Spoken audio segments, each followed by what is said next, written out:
Pugong biyahero, habang nag-i-scout sa may kabundukan ay may nakitang isang bahay na may nakatirang isang matanda.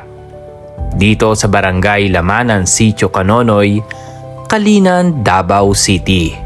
At nagulat siya nang makausap niya ito. Ta, kamusta ikaw? Alagad lang ko sabihin mo. Bakit po kayo umiiyak? Paglapit ko sa kanya, siya ay umiiyak. At nang aming tanungin, Bakit po kayo umiiyak? Nga naman nag-iilak ka?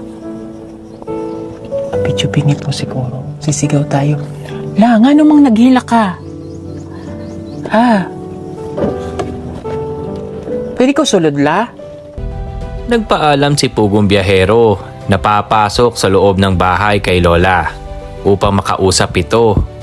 At nang nakausap na ni Pugong biyahero ay nagulat siya sa kanyang nalaman dahil si Lola pala ay 85 years old na at mag-isa lang ito sa buhay. Bakit ikaw lang mag-isa dito la? Ano mag-isa ka lang dito? Bakit ka mag-isa? Nasa sir? Bakit ikaw mag-isa lang? Basta mag-alagad ka sa Ginoo. Dili ka magkarbo sa imong isip ka tao. Sobrang naaawa si Pugong biyahero sa kalagayan ni Lola dahil mag-isa lang ito at nagsisibak din pala ito ng kahoy.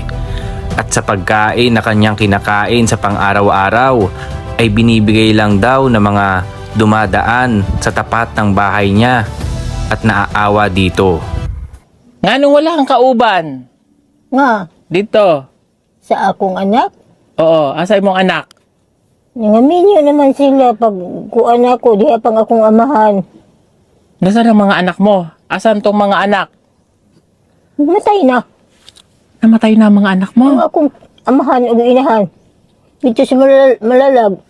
Ika, Balignot mga sindag. Balignot bitaw. ang mga magulang niya. Ang iyong anak, Binigyan ni Pugong biyahero ng pinansyal na tulong si Lola para nang sa ganon ay may pambili ito ng pagkain.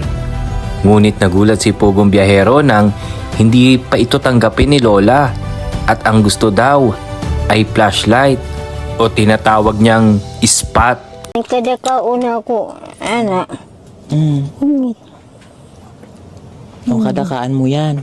Nya, pag human ako hungit pag mo. Oo, Pag sige. hungit pag, Oo, sige, tago mo na para mamay may ilaw ka pa. Oh, kapalo mo pila to? Pila? Pila? ay, salamat ito. Kabalo mo pa? Ispat na lang, sir. May pang ispat, sir. Abdi, dadalang kita, spot. Oh, kailangan mo to para may pambili ka. Oh, ayan, oh, one. Ispat, sir. Oo, dadalang kita, spot. Oh, ayan. Kaya ang Ginoo ayaw pa sobra eh. Hindi, para may ano ka. Oh, ayan. Salamat ang taon ng Ginoo. Ginoo.